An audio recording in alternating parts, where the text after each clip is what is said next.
আমি কোনো চিন্তাই করছি না, বিকজ যেহেতু আমার কাছে আমি লিখিত কোনো বিষয় এখনো জানিও না।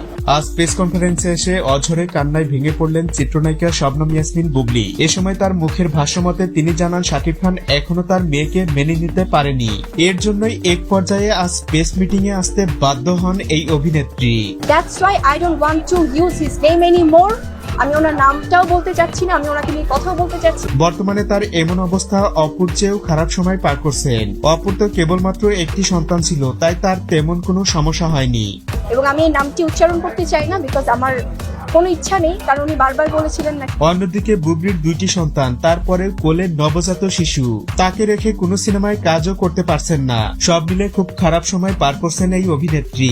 আর এটা দেখার পর অপবিশ্বাসের ভক্তরা তো খুশিতে দিশেহারা। অনেকে মন্তব্য করছে কারো ঘর ভেঙে কেউ সুখী হতে পারে না, তিনি যে অপুকে কষ্ট দিয়েছে তার চেয়েও দ্বিগুণ কষ্ট পাবে। প্রকৃত অর্থে মন্তব্যগুলো কিন্তু একদমই সঠিক। লাইফে যদি কেউ কাউকে কষ্ট দেয় তার চেয়েও কয়েক গুণ বেশি ফিরে পায়। যদি আমার কথাগুলো ভালো লেগে থাকে তাহলে চ্যানেলটি অবশ্যই সাবস্ক্রাইব করে রাখুন। ধন্যবাদ।